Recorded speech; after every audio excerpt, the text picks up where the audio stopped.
বানর বীরেরা, লঙ্কার দ্বার খুলে গেছে তোমাদের সকলের জন্য। জয় শ্রীরাম, জয় শ্রীরাম, জয় শ্রীরাম, জয় শ্রীরাম, জয় শ্রীরাম, জয় শ্রীরাম, জয় শ্রীরাম, জয় শ্রীরাম, জয় শ্রীরাম, জয় শ্রীরাম। এভাবে অকস্মাৎ শ্রীরাম নামের জয়ধ্বনি থেমে গেল কেন?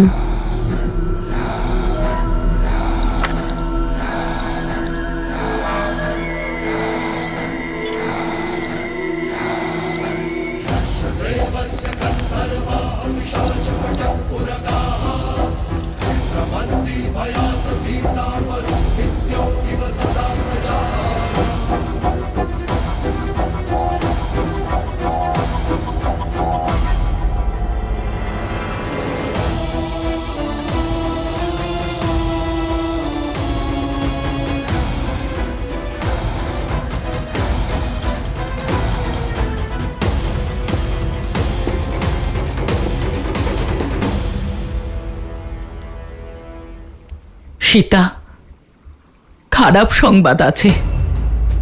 জানি না কি এমন ঘটল যে লঙ্কের স্বয়ং রণভূমিতে গিয়ে এই যুদ্ধ শেষ করার সিদ্ধান্ত নিয়েছেন। আর যেখানে রাবণের চরণ পড়ে সেখানে ছলনার আশ্রয় নেওয়া হয়, সেখানে যুদ্ধনীতির সমস্ত নিয়ম ভাঙা হয়। মেঘ যতই ঘন আর কালো হোক, সূর্যের কিরণ তার বুক চিরে বেরিয়ে আসে। আমার শ্রীরামের ধর্ম আর কর্মের সম্মুখে রাবণের অধর্ম আর অন্যায়কে মাথা নোয়াতেই হবে ত্রিজটা, যার আশা মাত্রই লঙ্কা থরথর করে কেঁপে উঠেছে। লঙ্কায় সেই শ্রীরামের জয়ধ্বজা উত্থিত হওয়া সুনিশ্চিত। রাবণের বিনাশ নিশ্চিত ত্রিজটা।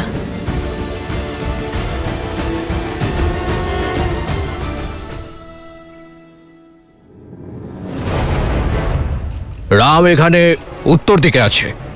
ওদের সবচেয়ে বড় দুর্বলতা সুগ্রীব, যে এখানে দক্ষিণ দিকে আছে।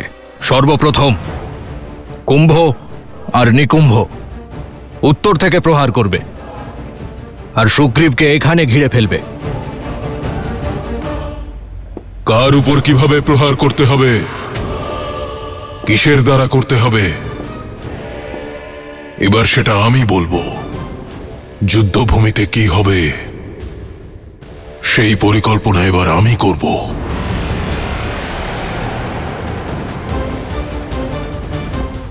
এখানে উত্তরে রাম আর লক্ষ্মণ আছে।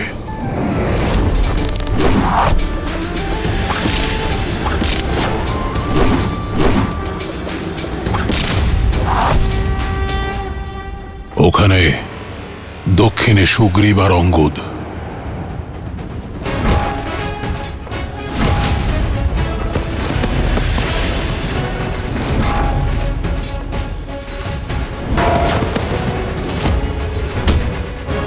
জয় শ্রীরাম। আর এইখানে মধ্যস্থলে ওই বানর হনুমান।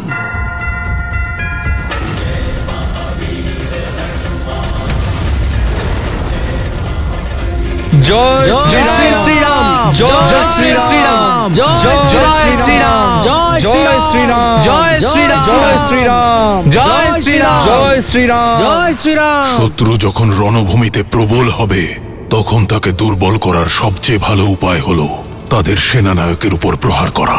কুম্ভ, নিকুম্ভ আর অকম্পন, তোমরা উত্তরে রামকে আক্রমণ করবে, ওকে ঘিরে নেবে আর যুদ্ধে ব্যস্ত রাখবে। মনে রেখো, কেবল ব্যস্ত রাখবে। লক্ষণ ওর সাথে ওখানে ব্যস্ত থাকবে। মহোদর আর কম্পন, তুমি দক্ষিণ থেকে সুগ্রীব আর অঙ্গদের সেনার উপর আক্রমণ করবে আর ওদের ছিন্ন ভিন্ন করে দেবে। প্রহস্ত, তুমি তোমার সেনাদের নিয়ে পূর্ব দিক থেকে আক্রমণ করে শত্রুদের ভ্রমিত করে দেবে।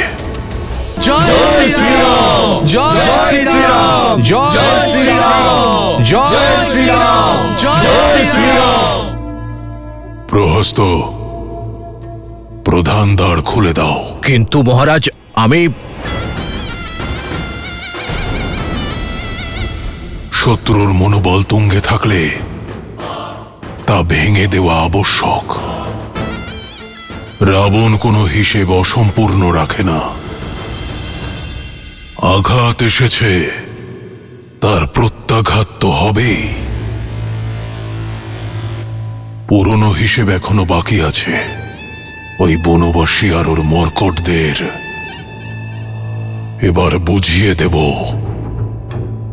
যে মহাদেব আমার নাম রাবণ কেন রেখেছিলেন।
জয় শ্রীরাম।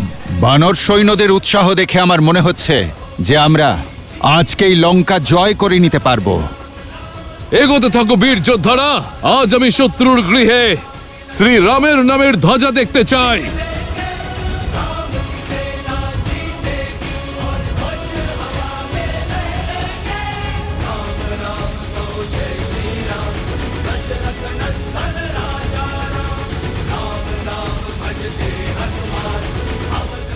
দাদা, আজ মনে হচ্ছে এই লঙ্কার ওপর আমাদের বিজয় একেবারে নিশ্চিত। যদি আজ এমনটা হয়, তাহলে এই লঙ্কায় গিয়ে আমি নিজেই বিজয় পতাকা উত্তোলিত করব। না লক্ষণ, বিজয় ততক্ষণ নিশ্চিত নয় যতক্ষণ না রাবণের পতন হচ্ছে। রাবণ কোনো সরল যোদ্ধা নয়, ও খুবই জটিল। ও এর উত্তর অবশ্যই দেবে।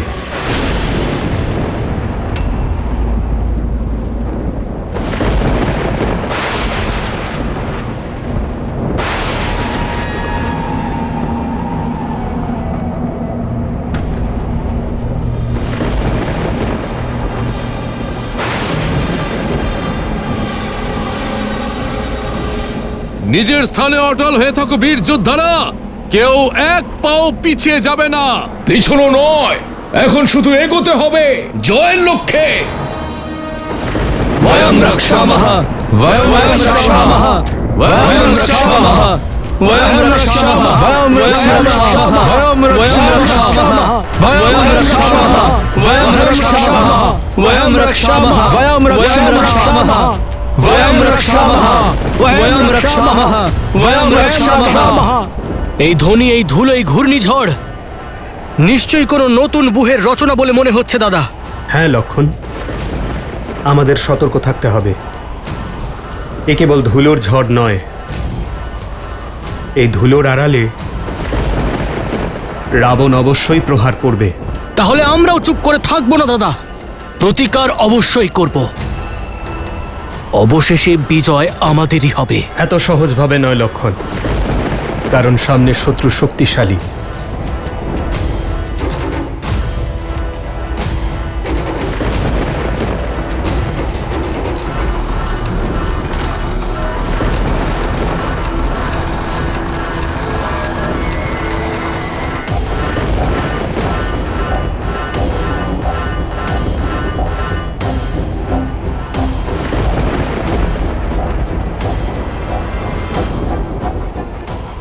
এসব কি হচ্ছে? রাক্ষস সেনা বানর সেনাদের পথ দিচ্ছে কেন? থামাচ্ছে না কেন? পথ দিচ্ছে, কিন্তু সেটা বানরদের নয়। হে প্রভু, রক্ষা করুন। বানর রাজ, আমাদের সৈনিকদের ওখান থেকে সরিয়ে দিন। ওদের পিছিয়ে আসার আদেশ দিন বানর রাজ। কিন্তু কেন? কারণ রাবণ আসছে, কারণ রাবণ আসছে। কোনো নিয়ম না মানা।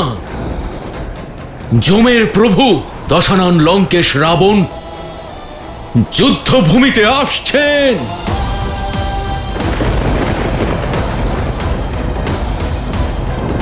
বানর রাজ, সেনাদের পিছিয়ে আসার আদেশ দিন বানর রাজ।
এই চিৎকার দেবী পার্বতীও সহ্য করতে পারেননি, আর এই চিৎকারের জন্যই মহাদেব লঙ্কেশের নাম রাবণ দিয়েছিলেন।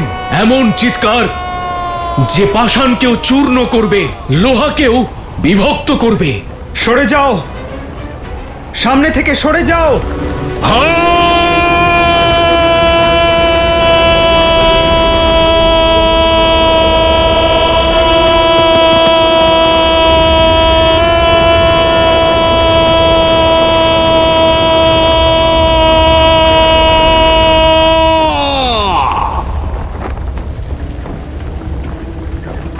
প্রভু, আজ্ঞা দিন। অবশ্যই হনুমান, সতর্ক থাকবে। জয় শ্রীরাম।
वयं रक्षामः, वयं रक्षामः, वयं रक्षामः, वयं रक्षामः, वयं रक्षामः, वयं रक्षामः, वयं रक्षामः, वयं रक्षामः, वयं रक्षामः, वयं रक्षामः, वयं रक्षामः।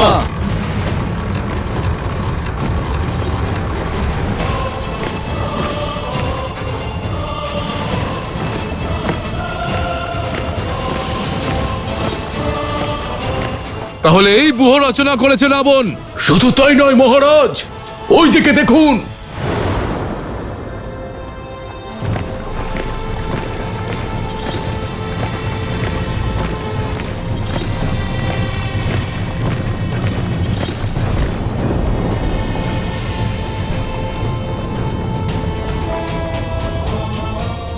নিকুম্ভ, আমাদের উদ্দেশ্য রামকে বাকিদের থেকে আলাদা করা।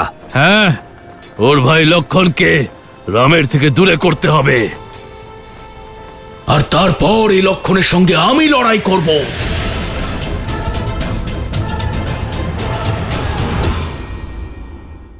লঙ্কেশ, শাস্তি তো আমি দেব তোমাকে, আমার প্রভু আর আমার মাতার অপমানের শাস্তি। অনেক কথা হয়েছে, এবার সংহার হবে।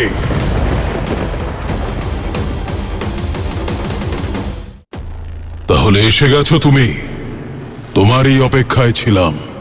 আজ যুদ্ধের প্রথম দিন আর রাবণ বিলাপ শুরু করে দিয়েছে। কারণ জানার আগ্রহ আমায় টেনে আনলো। কৌতূহল নয়, তোমার মৃত্যু তোমাকে এখানে টেনে এনেছে। উদ্ধত বানর, আমার এই বিলাপ তোমাকে এখানে টেনে আনার জন্যই ছিল। পরিকল্পনা সফল হয়েছে। আরে, এত প্রেম উতলে উঠছে আমার প্রতি। লঙ্কেশ, আমি তো তোমার লঙ্কাপুরী আগুনে পুড়িয়ে দিয়েছি। আসলে প্রত্যেকবার অনুচিত স্থানে তুমি যাও। প্রথমে তুমি অঙ্গদের পায়ে পড়লে, হ্যাঁ, আর এখন তুমি আমার সাথে আলাপ করতে চলে এলে। লঙ্কেশ, তুমি তোমার লক্ষ্য শুধরে নাও। তুমি প্রভু শ্রী রামচন্দ্রের শরণ নাও, ওনার পায়ে পড়ো। তার সঙ্গেও সাক্ষাৎ হবে, কিন্তু তার আগে তোমার সাথে সাক্ষাৎ আবশ্যক ছিল। বিনা আমন্ত্রণে তুমি লঙ্কায় এসেছিলে। লঙ্কার মর্যাদা অক্ষুণ্ণ রাখতে আমি তোমার প্রাণ হরণ করিনি। আজ তুমি আবার ফিরে এসেছ, আর তুমি আমার ইন্দ্রজিৎকে মূর্ছিত করেছ। আজ তোমার সম্মুখে লঙ্কার রাজা নয়, এক পিতা দাঁড়িয়ে, যে তোমার প্রত্যেকটি আঘাতের প্রত্যাঘাত করতে প্রস্তুত। আজ এখানে তোমার সংহার হবে বানর, আর ওই বনবাসী বুঝতে পারবে যে লঙ্কার দিকে যে চোখ তুলে তাকায় তার কি পরিণতি হয়।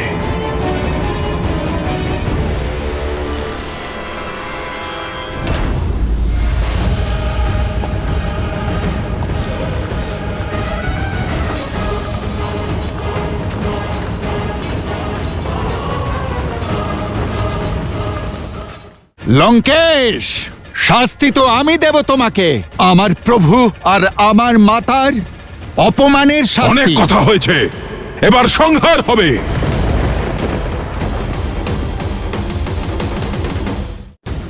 আমার সন্দেহ ছিল, আজ নিশ্চিত হলাম।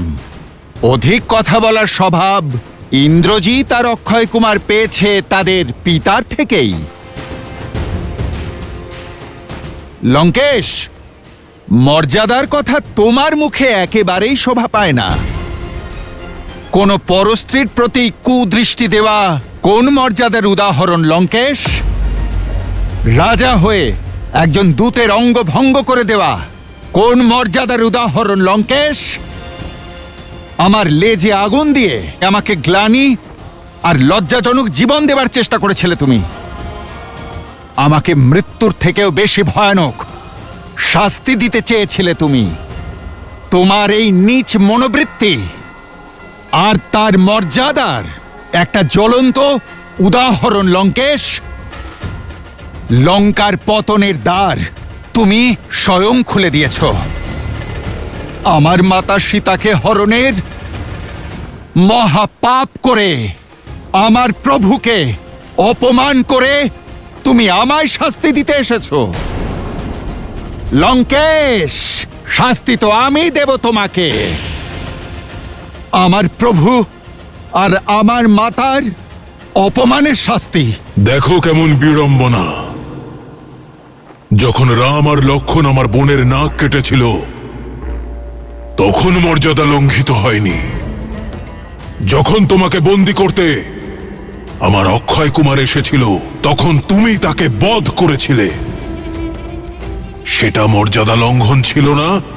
শাস্তি স্বরূপ যখন আমি সীতাকে হরণ করলাম তখন আমি মহাপাপী, মহা অত্যাচারী। একটা কথা প্রমাণ হয়ে গেছে যে তোমার আর আমার মধ্যে কোনো আলোচনাই সম্ভব নয়। আমি জানি যে তুমি কোনো সাধারণ বানর নও, আর আজ তুমিও বুঝতে পারবে তোমার সম্মুখে যে দাঁড়িয়ে আছে সেও কোনো সাধারণ রাক্ষস নয়। অনেক কথা হয়েছে, এবার সংহার হবে। জয় শ্রীরাম।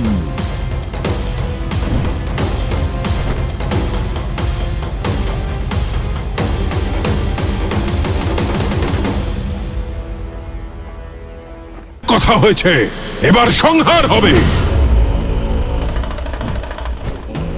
জয় শ্রীরাম।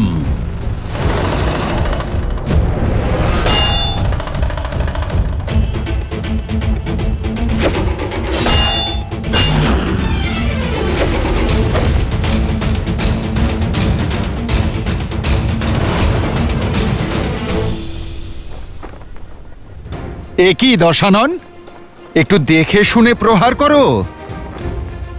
বেচারি ওই গদাকে কোনো একটা লক্ষ্য তো দাও। ওকে ওই ভূমি লেহন করাচ্ছ কেন?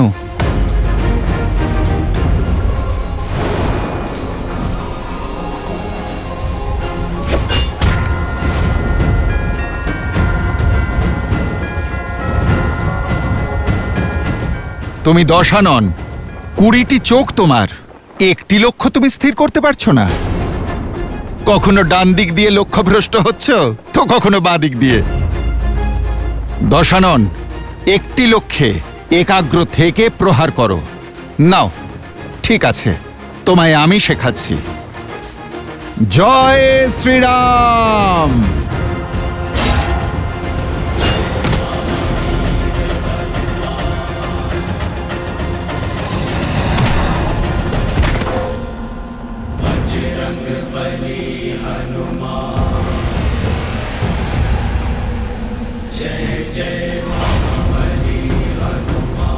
ভালোভাবে শিখে নিয়েছ তো? প্রভু শ্রীরামচন্দ্রের দয়ায় প্রস্তুত হয়েছ তুমি? কেমন লাগলো ওনার এই সামান্য ভক্তের হাতের প্রসাদ? ছিন্ন ভিন্ন করে দাও সবাইকে। অকম্পন, কুম্ভ, নিকুম্ভ, ঘিরে দাও এদের আর শেষ করে দাও এই বনবাসীদের।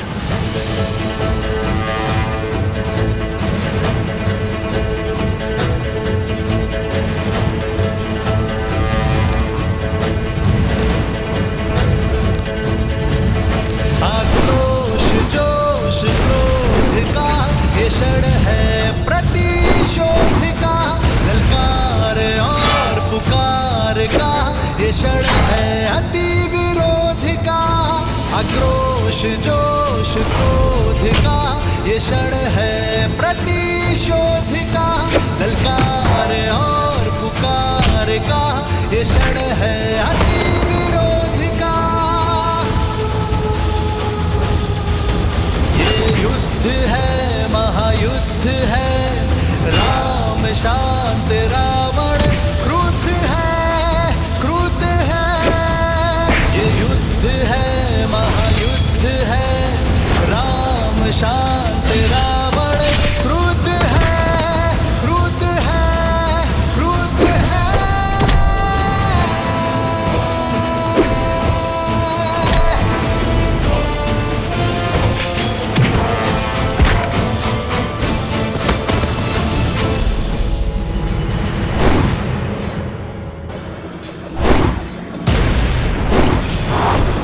বনবাসী এর আগে আর যেতে পারবে না। কিভাবে এগিয়ে যাবে যখন কুম্ভ আর নিকুম্ভ একসঙ্গে সামনে আছে? পাথরেরও তাই মনে হয় যে সে জলের থেকে বেশি শক্তিশালী। কিন্তু যখন সেই জল নিজের পূর্ণ শক্তি দিয়ে বন্যা হয়ে ফিরে আসে, তখন সে যত বড়ই হোক না কেন তাকে প্রবাহিত করে নিয়ে যায়। যদি তোমাদের ক্ষমতা থাকে তাহলে এই লক্ষণের বাণের বন্যা থেকে বেঁচে দেখাও।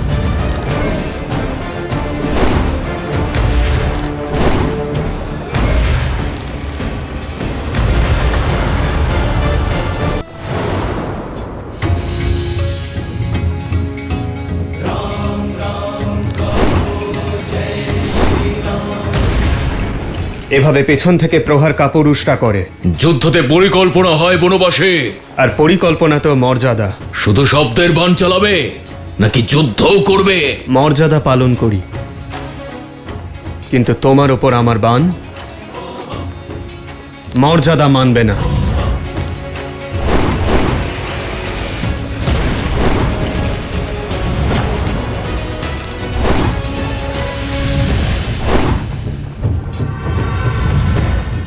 কি হলো? ভয় লাগছে? পিছিয়ে যাচ্ছ কেন? একটু আগে তো বড় বড় কথা বলছিলে। পালিয়ে যাবেটা কোথায়? এখন সমগ্র লঙ্কায় এই দৃশ্যই দেখা দেবে।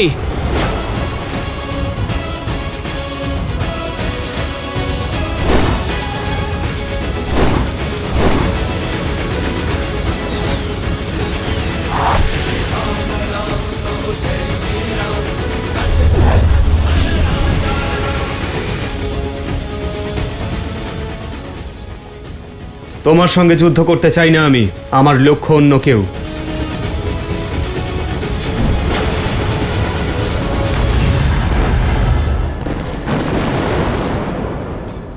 এত তাড়াতাড়ি নয় বনবাসী, যুদ্ধ এখনো বাকি আছে।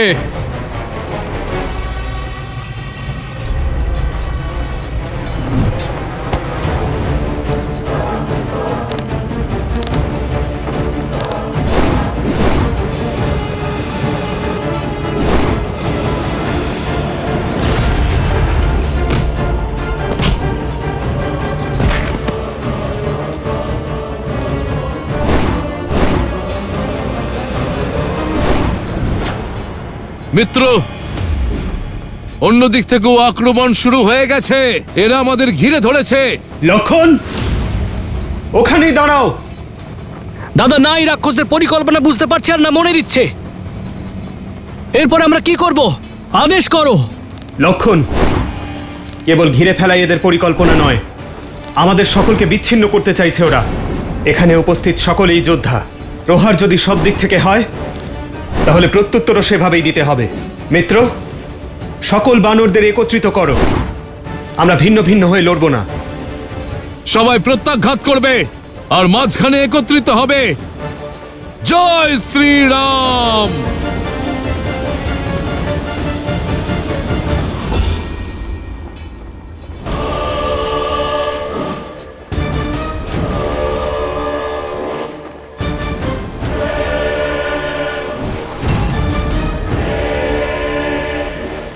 অনেক হয়েছে বানরের মতো লাফালাফি। নিজেকে তো তুমি মহাশক্তিশালী মনে করো, তাহলে এসো দেখাও তোমার শক্তি। কথা দিচ্ছি, মহাদেবের ভক্ত এই রাবণের শক্তি আজ তুমি বুঝবে। অদ্ভুত! লঙ্কার অতিথি লঙ্কাপতির সৎকারের আকাঙ্ক্ষা কি করে অস্বীকার করবে? তুমি প্রভু শ্রী রামচন্দ্রের ভক্তের কাছে কোনো কিছু চাইলে তা অবশ্যই পাবে।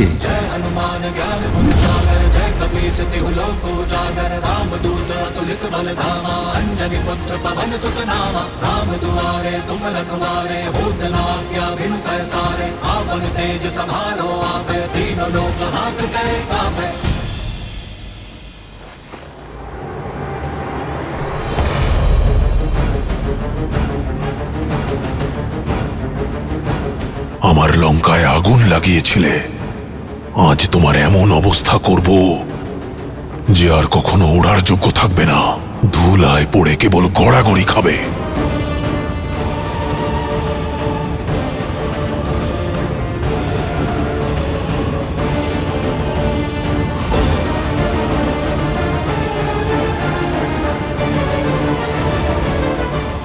শক্তি দেখতে চাও?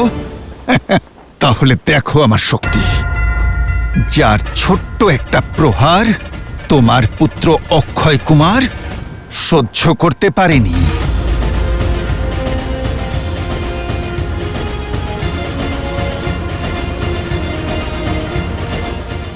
এ হলো ভক্তির শক্তি লঙ্কেশ, তুমি এর থেকে পার পাবে না।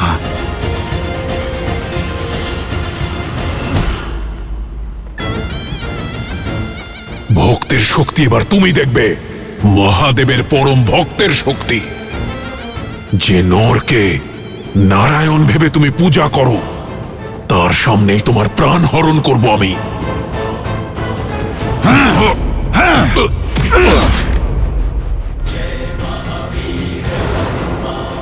রাবণ, অনেক বড় পণ্ডিত তুমি, কিন্তু কোনো গুণ অর্জন করনি। শিখবে এবার তুমি যে রাবণের সঙ্গে যুদ্ধ মানে মৃত্যুকে আলিঙ্গন।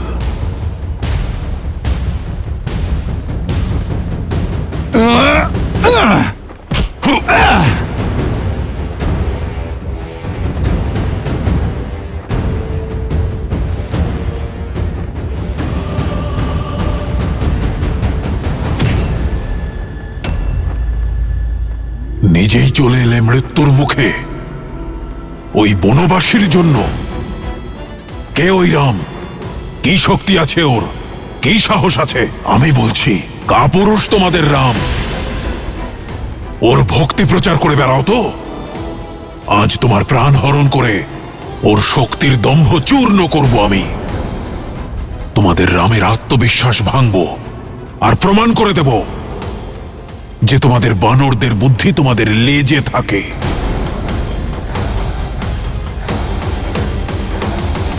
রাবণ, এবার তুমি এই লেজের শক্তি দেখবে।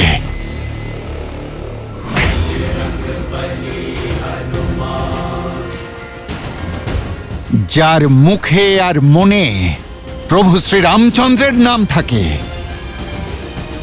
যার মাথার উপর মাতা সীতার আশীর্বাদ থাকে,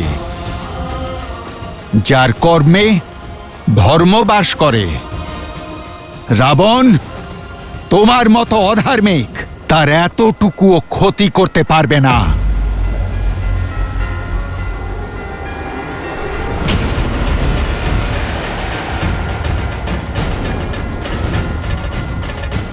এটা আমার মাতা সীতাকে হরণ করার জন্য। এটা আমার প্রভু শ্রী রামচন্দ্রকে অপমান করার জন্য। আর এটা একজন দূতের অঙ্গ ভঙ্গ করার দুঃসাহস দেখানোর জন্য। এবার দেখো একজন ভক্তের শক্তি। জয় শ্রীরাম।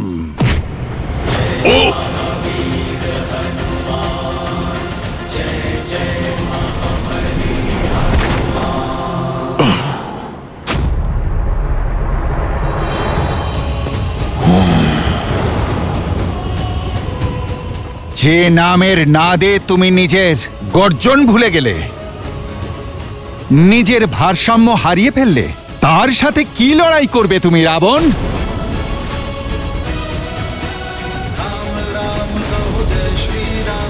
दशरथ नंदन राजा राम, राम नाम भजते हनुमान, अवध बिहारी राजा राम।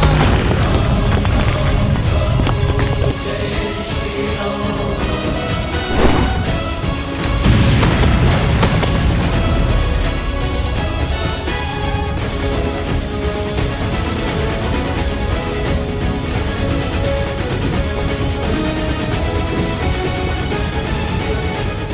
দাদাই রাবণের মনের মধ্যে কি চলছে? ওর লক্ষ্য কি? ও কি করতে চাইছে? ও আমাকে ব্যস্ত রাখতে চাইছে লক্ষণ। রাবণ আমাকে ব্যস্ত রেখে হনুমানের থেকে লঙ্কা এবং অক্ষয় কুমারের প্রতিশোধ নিতে চাইছে। হনুমান নিজের মর্যাদা লঙ্ঘন করবে না লক্ষণ। রাবণের বিরুদ্ধে ওর সহায়তার প্রয়োজন পড়বে। লক্ষণ, তুমি গিয়ে হনুমানকে সহায়তা করো, যাও।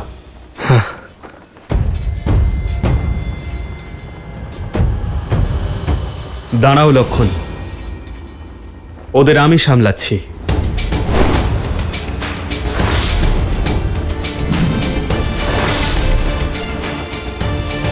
দাদা, এত গুরু দায়িত্ব পালন করতে দেওয়ার জন্য আমি তোমার কাছে কৃতজ্ঞ। এবার ওই পাপী রাবণের বিনাশ করার থেকে আমায় কেউ আটকাতে পারবে না। দাঁড়াও লক্ষণ, আমি হনুমানকে সহায়তা করতে পাঠাচ্ছি তোমায়। রাবণ আমার অপরাধী, ওকে শাস্তি আমিই দেব। যথা আজ্ঞা দাদা। যাও লক্ষণ।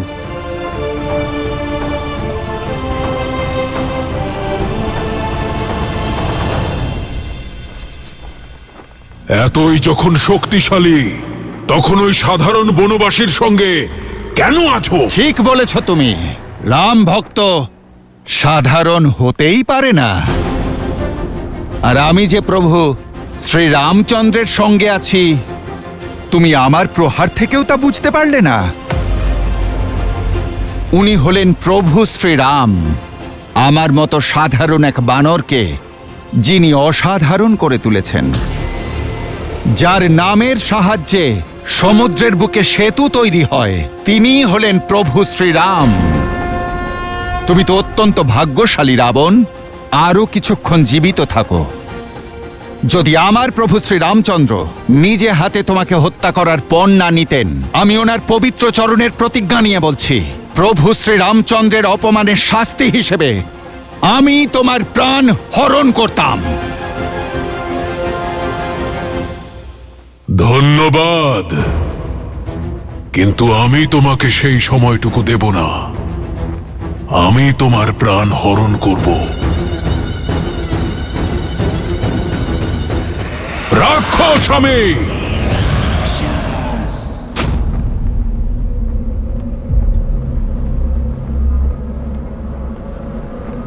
এটাই কি তোমার বল? সামনে এসো আমার। কোথায় তুমি রাবণ?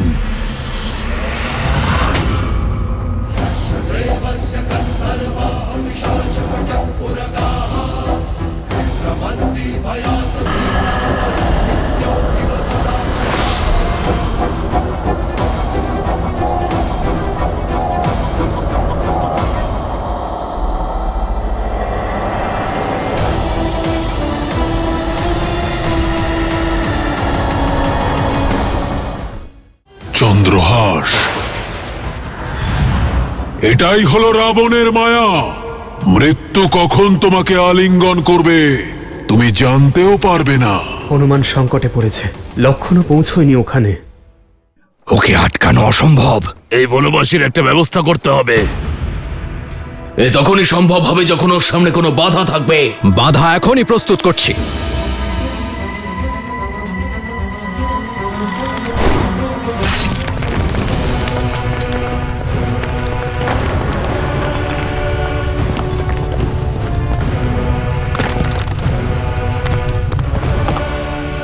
এবার বলো বনবাসী, এখন কি করবে? তোমাদের বিশাল সমুদ্র যখন আমায় বাধা দিতে পারেনি, তখন এই অগ্নি কি আটকাবে? आक्रोश जोश क्रोध का ये क्षण है प्रतिशोध का ललकार और पुकार का ये क्षण है अति विरोध का धन के संग अधन के विरुद्ध है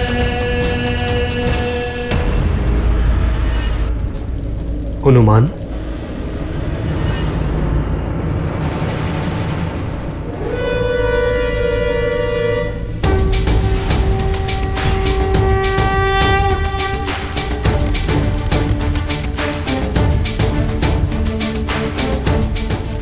বরুণাস্ত্র।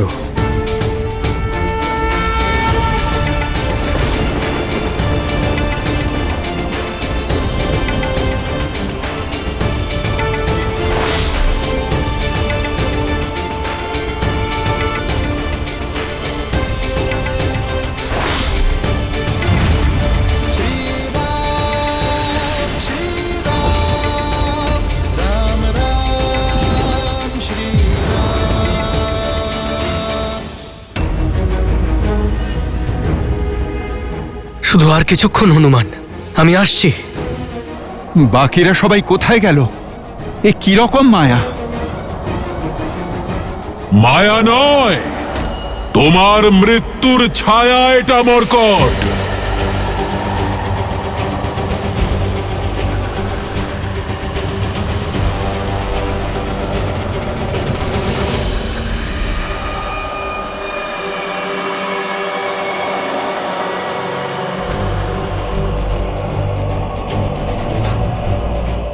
আমি কোথায় চলে এলাম?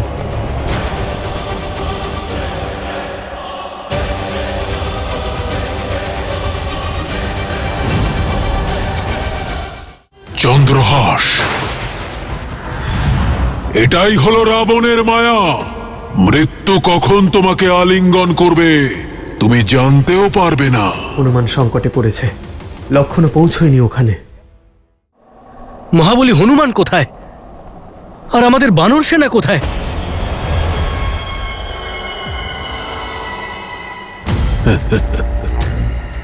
এ কেমন মায়া? লক্ষণ,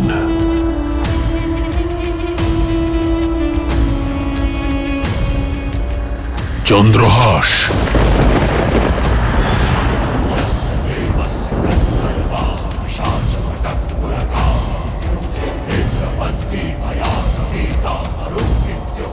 এটাই হলো রাবণের মায়া।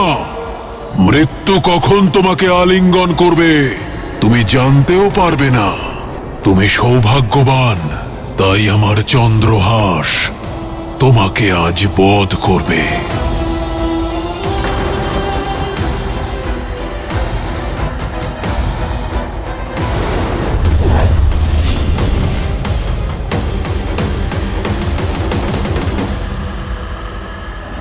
হনুমান সংকটে পড়েছে।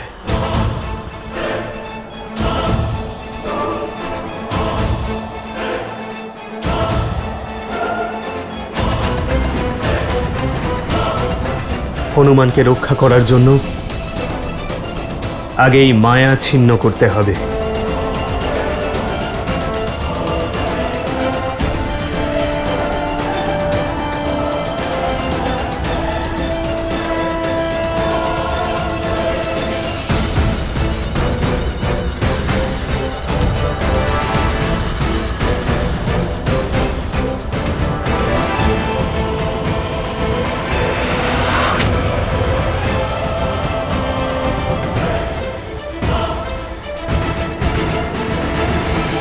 চন্দ্রহাস,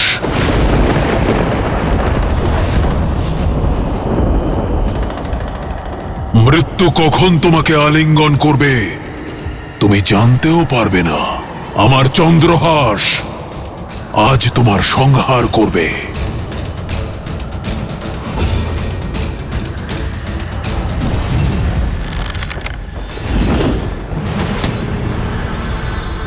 অবশ্যই রাবণ কোনো মায়া রচনা করেছে। হনুমানকে সাহায্য করতে হবে।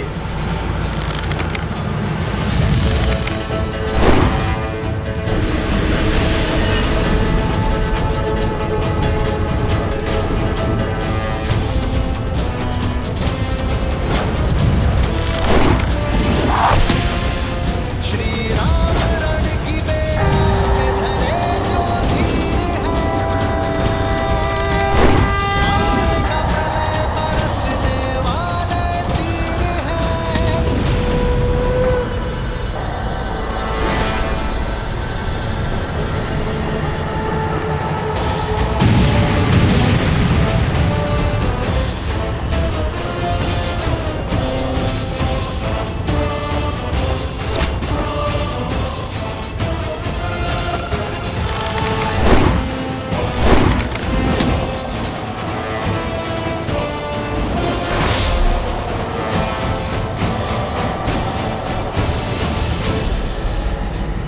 রাম, কোথায় গেল তোমার ধর্ম? দুজনের দ্বন্দ্বের মাঝখানে আসা ধর্ম নয়। অধর্ম সেটা যেটা তোমাদের প্রভু করছে। মল্লযুদ্ধের মাঝে মায়ার প্রয়োগ তোমার প্রভু করেছে। আমি তো কেবল ধর্ম রক্ষার্থে মায়া এবং হনুমানের মধ্যে এসেছি, তাও ধর্মসঙ্গতভাবে।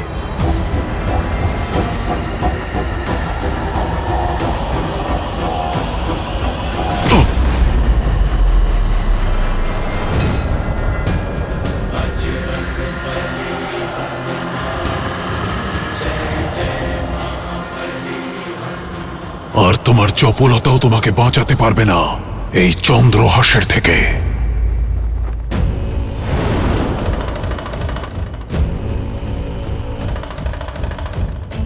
মহাদেবের চন্দ্রহাস? মহাদেব তো আমার প্রভু শ্রী রামচন্দ্রের আরাধ্য। আমার আরাধ্যর আরাধ্যের অস্ত্রকে আমি অপমান করতে পারবো না।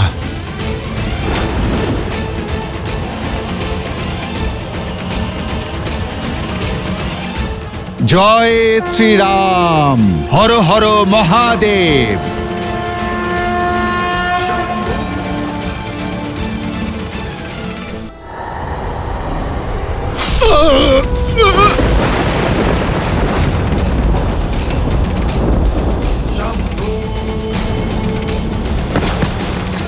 পুত্র, হনুমান কাকা! হনুমান কাকা!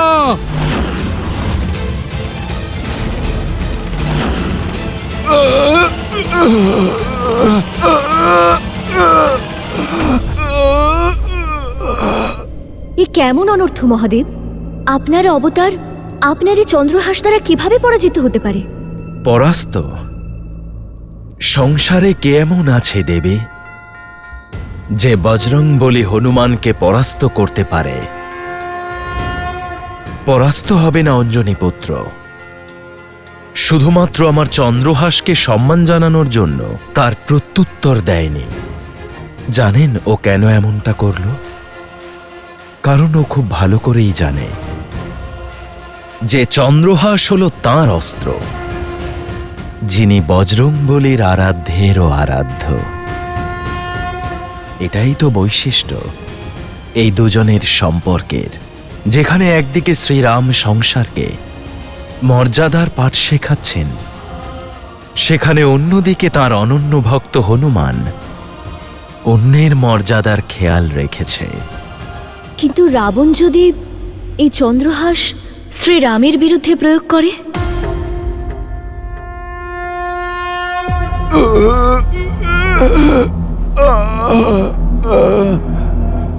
মহাবলী হনুমান!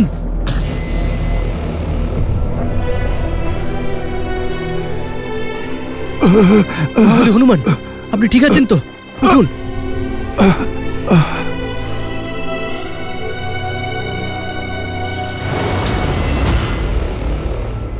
আমি ঠিক আছি ভ্রাতা লক্ষণ। কখনো কখনো যোদ্ধা প্রহারের দ্বারা নয়, কৃতজ্ঞতার দ্বারাও জেতে। আমি তো মহাদেবের অস্ত্রের সম্মানে নতমস্তক। ভ্রাতা লক্ষণ, অল্পক্ষণেই আমি আবার যুদ্ধ করার জন্য প্রস্তুত হয়ে উঠব। না না মহাবলী হনুমান, এবার আর আপনার রাবণের একটাও আঘাত সহ্য করার কোনো প্রয়োজন নেই। আমি আর সেই পরিস্থিতি আসতেই দেব না যেখানে আপনাকে রাবণের সঙ্গে যুদ্ধ করতে হয়।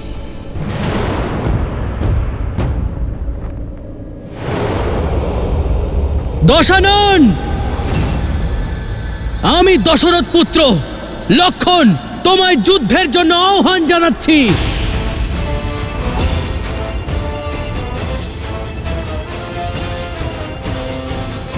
লক্ষণ, প্রতিশোধ চাই দাদা। जोश क्रोध का ये क्षण है प्रतिशोध का, ललकार और पुकार का ये क्षण है अति विरोध का।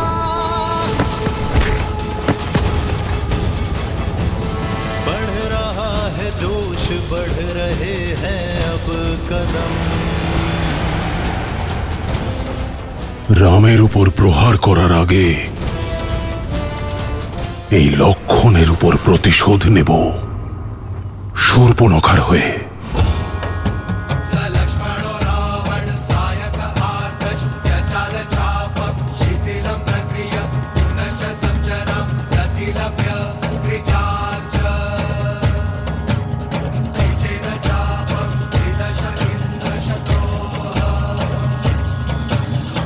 হর হর মহাদেব! জয় শ্রীরাম!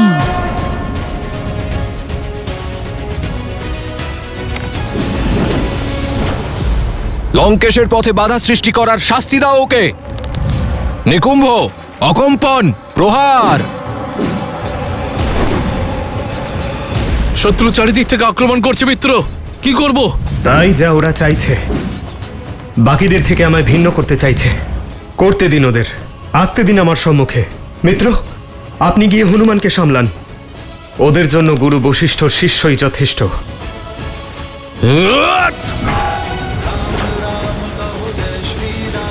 दशरथ नंदन राजा राम, राम नाम भजते हनुमान, अवध बिहारी राजा राम। প্রতিশোধের প্রহার যত তীব্র হয় ততই তৃপ্তি দেয়। আজ আমি আমার বোনের হয়ে প্রতিশোধ নেব।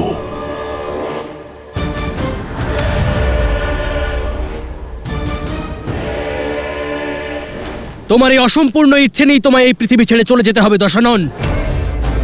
চালাও তুমি আমার ওপরে বাণ, কিন্তু আমার আঘাত থেকে তোমায় আজ কেউ বাঁচাতে পারবে না।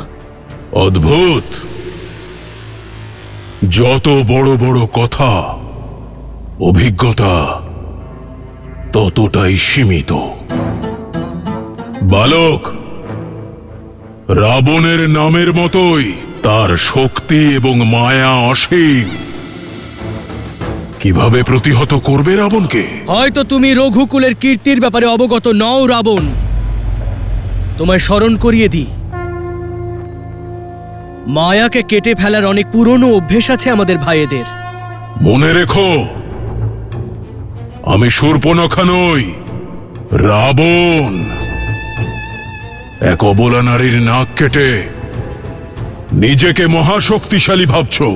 আজ আমি তোমাকে তোমার সামর্থ্য ভালো করে বুঝিয়ে দেব। তোমার বোন যা কর্ম করেছে তারই ফল পেয়েছে। মায়া প্রয়োগ করেছে, তাই কায়া ভঙ্গ হয়েছে। আমার বৌঠানকে স্পর্শ করার দুঃসাহস দেখিয়েছে, তাই আমার খড়গ তার নাক কান স্পর্শ করেছে। কিন্তু তুমি তো দেখছি তোমার বোনের থেকেও মূর্খ রাবণ। নিজের বোনের এই কুকীর্তি দেখে শিক্ষা লাভ করার জায়গায় তুমি তার থেকে বড় দুষ্কর্ম করে ফেললে। তুমি তোমার বোনের থেকেও বড় শাস্তি পাওয়ার যোগ্য রাবণ। কিন্তু চিন্তা করো না, আজ আমি এটা সুনিশ্চিত করব যে আজকের পর তুমি এই প্রতিশোধের কথা আর বলবে না। আর তারপরে তোমরা দুই ভাই বোনে মিলে একসাথে নিজেদের দুর্গতির জন্য কাঁদবে। কারণ যেই সীমা লঙ্ঘন করবে তাকে তার ওই সীমা অবশ্যই স্মরণ করিয়ে দেবে এই লক্ষণ। সীমা তো তুমি লঙ্ঘন করেছো, আমার বোনের উপর প্রহার করে, তার অঙ্গ ভঙ্গ করে। নিজেকে তো তুমি ধর্মাত্মা বলো, ন্যায় নীতি আর ধর্মের বড়াই করো। সত্য তো এটাই যে তোমার ধর্ম, তোমার ন্যায় একটা মুখোশ, তোমার ভীরুতাকে লুকোনোর জন্য। আজ এই রাবণ সংসারকে সেই ভ্রম থেকে মুক্ত করবে যে রঘুকুল অজেয়। আজ লঙ্কার এই সাগর তটে রঘুকুলের সূর্যাস্ত হবে, আর আমার বোন ন্যায় বিচার পাবে, অবশ্যই পাবে। অদ্ভুত, অসাধারণ বক্তৃতা দিয়েছ দশানন। নিজের প্রজাদেরকেও এইভাবে কথার মায়াজালে আবদ্ধ করে রেখেছ, তাই না? তোমার বোনের সাথে অন্যায় নয়, ন্যায় করেছিলাম আমি। স্ত্রী হওয়ার অর্থ এই নয় যে তার করা অপরাধকে আমরা দেখেও এড়িয়ে যাব। ও শাস্তি পেয়েছে কারণ ও শাস্তির যোগ্য। কিন্তু যাই হোক না কেন, তোমার এই বুদ্ধির তীব্রতা দেখে আমার মনে তোমার জন্য সম্মান জেগেছে। আর এই সম্মানের কারণ? নিজের অধর্ম লুকোনোর জন্য কি বুদ্ধিমত্তার সাথে নিজের বোনের সমস্যা প্রয়োগ করলে তুমি। অদ্ভুত। যা বলতে চাইছো সোজাসুজি বলো। তুমি জানতে যে দোষ তোমার বোনেরই, কিন্তু তুমি ওই দোষের মধ্যেও অবসর খুঁজে পেয়েছো। মিথিলাতে ধনুক তুলতে না পারার প্রতিশোধের অবসর, এত বছর পরে নিজেকে পুনরায় সর্বশক্তিমান প্রমাণ করার চেষ্টার অবসর। আর তাই তুমি এই কাজ করেছো, আমার বৌঠানকে অপহরণ করার মতো মহাপাপ। আর একজন ভাই তো নিজের বোনের ঢাল হয়ে দাঁড়ায়, আর তুমি নিজের বোনকেই ঢাল বানিয়ে দিলে। তোমার এই কুকৃত্যের জন্য নিজের লজ্জা হওয়া উচিত রাবণ। অনেক হয়েছে তর্ক বিতর্ক, উপদেশ নয় ধনুষ টঙ্কার শুনতে চাই আমি। ডাকো তোমার রামকে। আসবেন, আমার দাদাও অবশ্যই আসবেন ধর্মের ধ্বজা উত্তোলিত করতে। কিন্তু নিজের বিনাশের জন্য এত ছটফট করছো কেন? কিছুক্ষণ এই রঘুনন্দনের ছোট ভাইকেও সুযোগ দাও নিজের সেবা করার। এ তোমার অন্তিম ইচ্ছা? পূর্ণ অবশ্যই করব বালক। রাম আসার পূর্বে একটু খেলা করা যাক। এত ক্ষত দেব তোমায় যে শুধু এই সংসার কেন, তোমার দাদা রামও তোমাকে চিনতে পারবে না। নিকুম্ভ, অকম্পন, প্রহার! মায়াবী অসুররা চক্রব্যূহ ভেদ করে আমাদের শ্রীরামকে সাহায্য করতে দিচ্ছে না। প্রভু একা সবাইকে প্রতিহত কিভাবে করবেন?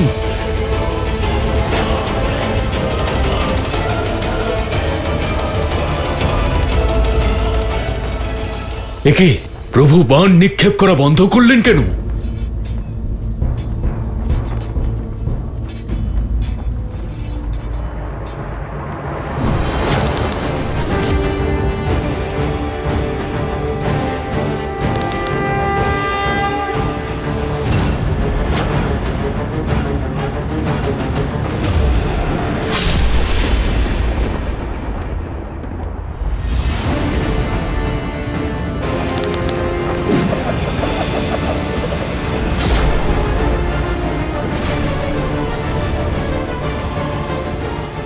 কি হলো দশানন? আনন্দ পেয়েছো তো? নিভে যাওয়ার আগে প্রদীপ যত দপদপ করতে চায় দপদপ করুক। এবার সামলাও রাবণের বাণের ঝড়। ইন্দ্রাস্ত্র।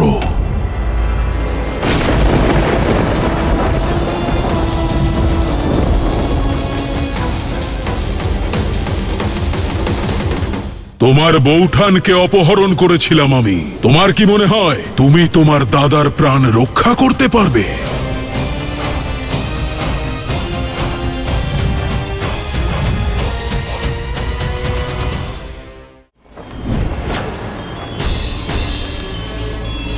ভৌমাস্ত্র।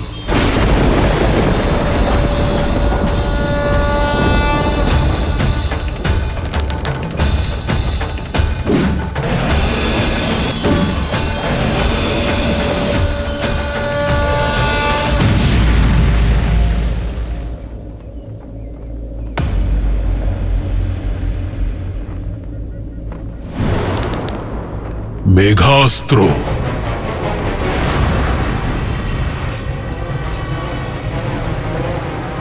এই অস্ত্রকে প্রতিহত করতে পারে একমাত্র বায়ু অস্ত্র।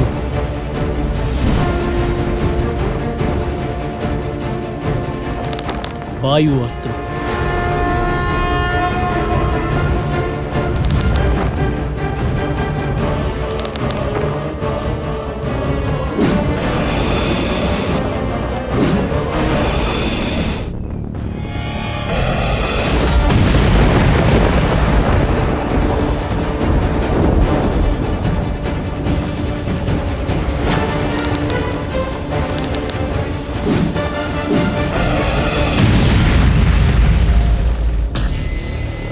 ব্যর্থই প্রতিযোগিতা করছো রাবণ।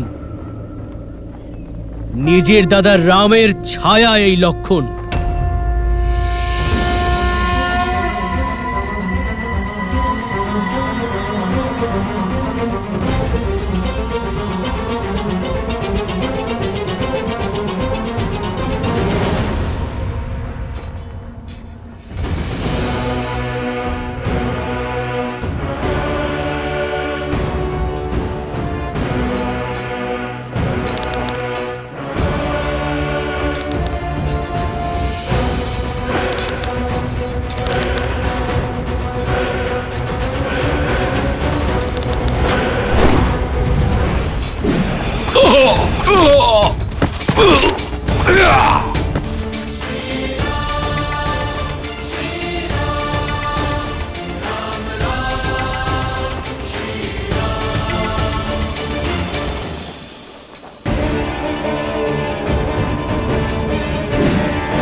আমার বাণ প্রতিহত করে নিজেকে তুমি মহারথী ভেবো না বালক। আমার পরবর্তী প্রহার সামলাতে পারবে না।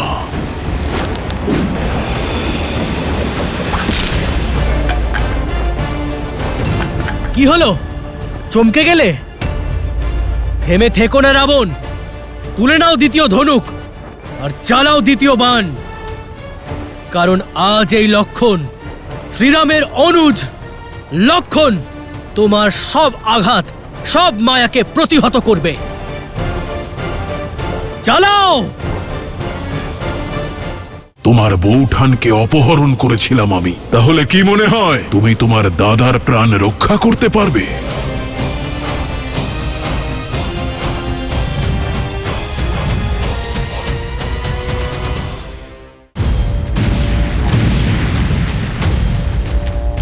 সম্মান জানাই রঘুকুলের রক্তকে। বল আর কৌশল দুটোই আছে তোমার, কিন্তু বালক, এখনো পর্যন্ত এই রাবণকে চিনতে পারোনি তুমি। মনে আছে আমার, নিজের বৌঠানকে রক্ষা করার জন্য এক গণ্ডি কেটে দিয়েছিলে তুমি, কিন্তু সেই গণ্ডি রাবণের সম্মুখে টিকতে পারেনি। সেই ধর্মের রেখাকে লঙ্ঘন করে তোমার বৌঠানকে অপহরণ করেছিলাম আমি। তাহলে কি মনে হয় আজ তুমি তোমার দাদার প্রাণ রক্ষা করতে পারবে?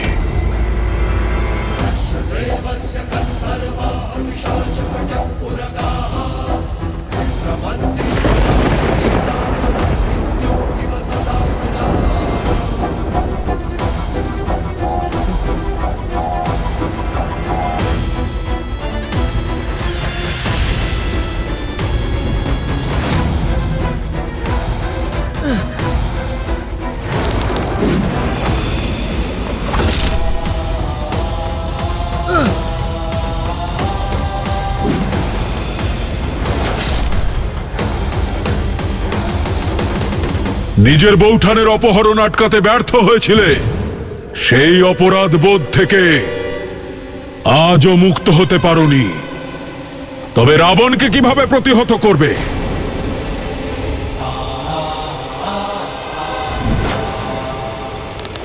আগ্নেয়াস্ত্র।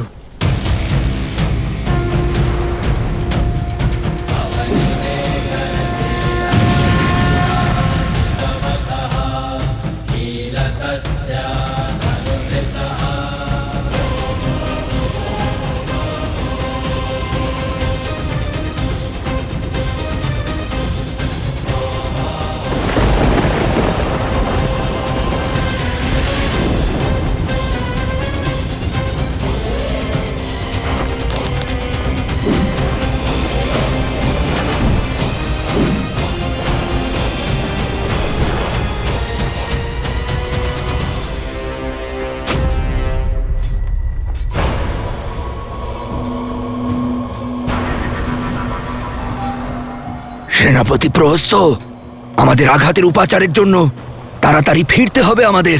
না কুম্ভ, যদি আমাদের মৃত্যুও হয় তবুও আমরা পিছিয়ে যাব না। তোমরা পিছিয়ে যাও, পিছিয়ে যাও, বাঁচলে তবেই তো কাল লড়বে।